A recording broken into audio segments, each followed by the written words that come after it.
भारत में G20 की शिखर सम्मेलन में दुनिया के बड़े बड़े नेता आने वाले थे। इसको देखते हुए दिल्ली में सुरक्षा के पुख्ता इंतजाम कर दिए गए थे।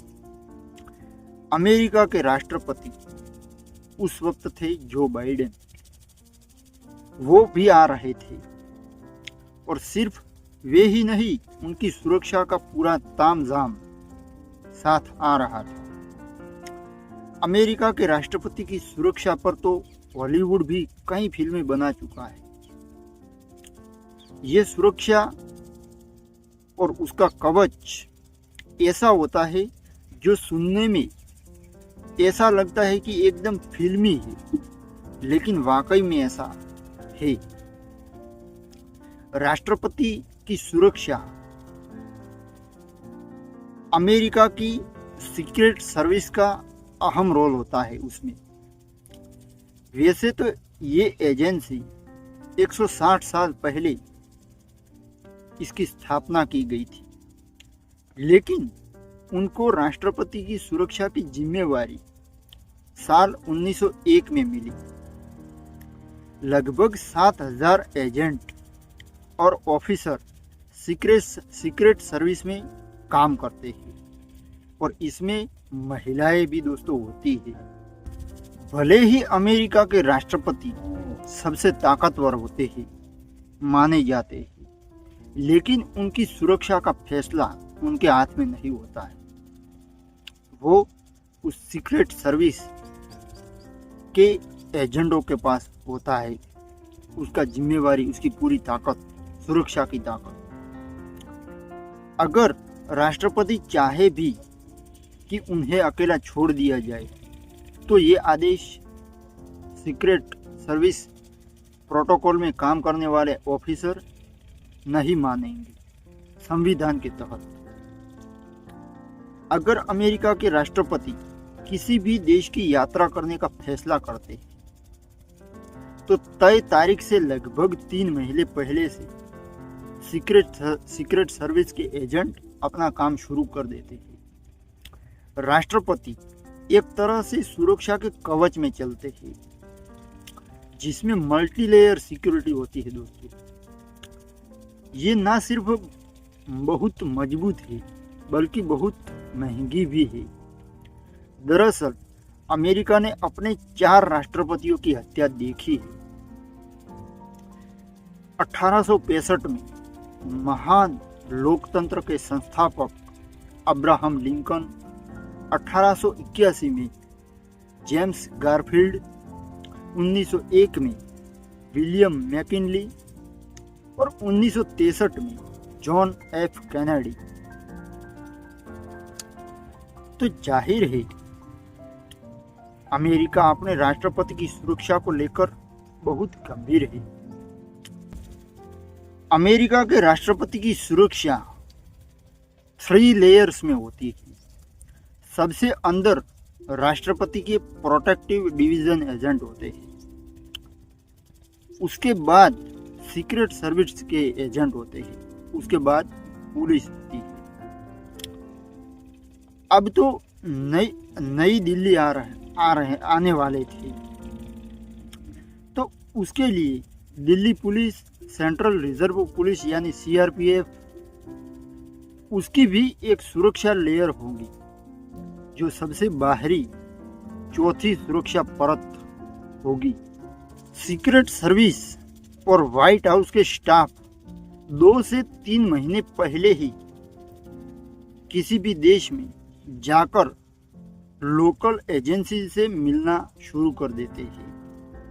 वे यहाँ की किसी भी देश की इंटेलिजेंस ब्यूरो के VVIP सिक्योरिटी एक्सपर्ट से बात करते हैं। सीक्रेट सर्विस तय करती है कि राष्ट्रपति कहाँ ठहरेंगे, उस जगह की छानबीन भी की जाती है।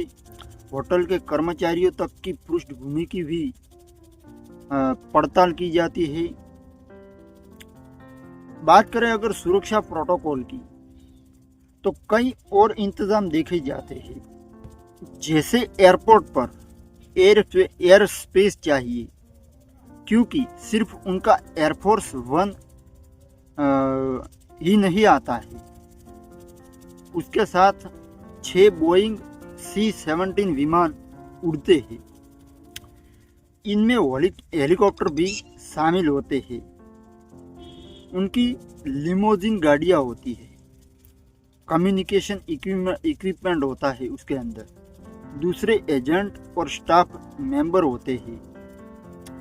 सीक्रेट सर्विस और लोकल एजेंसी राष्ट्रपति के काफिले का रूट तय करती है। देखा जाता है कि किसी आपात स्थिति में कहां से बचकर निकलना है।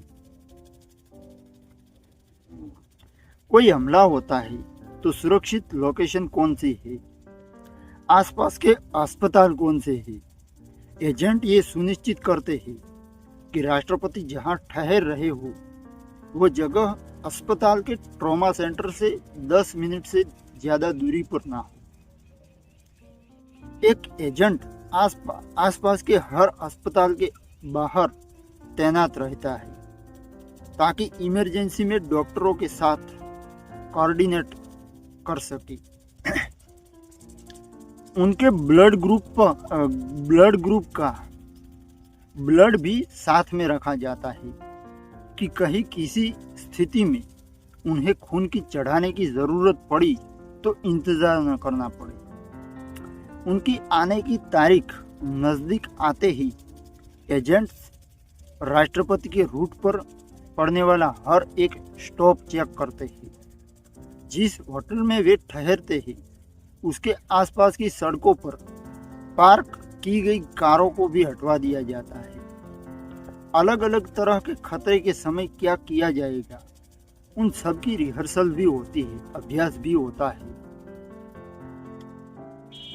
वो होटल जहां राष्ट्रपति ठहरते वहां पर क्या होता है, तो राष्ट्रपति के होटल में उनके लिए पूरा फ्लोर खाली होता है, बल्कि ऊपर और नीचे के फ्लोर भी खाली रखे जाते हैं। स्टाफ के लोग ही वहां रुक सकते हैं। पूरे कमरे की अच्छे से छानबीन होती है कि कहीं कोई छिपा हुआ कैमरा ना हो, कोई रिकॉर्डिंग डिवाइस ना हो या कुछ अन्य भी ना हो। टीवी और होटल के फोन भी हटा दिए जाते हैं। खिड़कियों पर बुलेट प्रूफ शील्ड लगा दी जाती है। राष्ट्रपति का कुकिंग स्टाफ भी साथ में होता है। वही खाना बनाते हैं और वही परोसते हैं। सीक्रेट सर्विस वहां भी पूरी निगरानी रखती है कि कहीं कोई छेड़छाड़ ना की जाए। सीक्रेट सर्विस पर एक और बड़ी जिम्मेवारी भी होती है। उन्हें राष्ट्रपति के साथ हर वक्त रहने वाले सेना के उस व्यक्ति को भी सुरक्षित रखना होता है जिसके पास United States of America nuclear missile को लॉन्च करने का ब्रीफकेस होता है। राष्ट्रपति अपनी लिमोजिन कार में ही सफर करते हैं। इस कार को नाम दिया गया है द बीस्ट। ये कार हर तरह से इक्विप्ड है और द बीस्ट का मतलब होता है पशु। बुलेट प्रूफ तो होती ही है, इसमें और भी डिफेंसिव डिवाइसेस और टेक्नोलॉजी होती है, जैसे स्मोक स्क्रीन, दूसरा tear gas, night vision technology, chemical attack के सुरक्षा और ग्रेनेड लॉन्चर। और उसके ड्राइवर्स ऐसे ट्रेंड होते हैं कि किसी हमले के समय गाड़ी को एकदम उल्टी दिशा में यानी 180 डिग्री में घुमा देते हैं। इतने ट्रेंड किए जाते हैं ड्राइवर्स को। जब भारत में बराक हुसैन ओबामा आए थे 2015 में, तो बराक ओबामा भारत में गणतंत्र दिवस समारोह में चीफ गेस्ट के तौर पर भारत में आए थे। भारत की परंपरा के मुताबिक उन्हें भारत के राष्ट्रपति के साथ वेन्यू तक आना था, भारतीय परंपरा के मुताबिक। लेकिन वे अपनी bullet proof car the beast में ही वेन्यू पर पहुंचे। लेकिन बात ये हुई कि उस दिन एक सिक्योरिटी प्रोटोकॉल का भी उल्लंघन कर बैठे। सीक्रेट सर्विस की गाइडलाइन के मुताबिक राष्ट्रपति सिर्फ 45 मिनट यानी 45 मिनट से ज्यादा ओपन एयर वेन्यू में नहीं रह सकते, खुले में नहीं रह सकते। तो राष्ट्रपति ओबामा 2 घंटे तक वेन्यू पर रहे थे। वैसे ये सब जानकारियां सीक्रेट नहीं है। सीक्रेट सर्विस में रह चुके कुछ लोग किताबें भी लिख चुके हैं। जैसे जोसेफ पेट्रो ने एक किताब लिखी है जो यूएस सीक्रेट सर्विस में 23 साल स्पेशल एजेंट रह चुके हैं। उनके अलावा रोनाल्ड केसलर, उन्होंने 100 से भी ज्यादा सीक्रेट सर्विस एजेंट्स के इंटरव्यू लेकर किताब लिखी है। In the president secret service नाम की किताब लिखी है रोनाल्ड केसलर ने, जिसमें उन्होंने 100 से भी ज्यादा सीक्रेट सर्विस एजेंट्स के इंटरव्यू के माध्यम से लिखी है। अमेरिका के राष्ट्रपति जब भी कहीं निकलते हैं हजारों लोग शामिल होते हैं।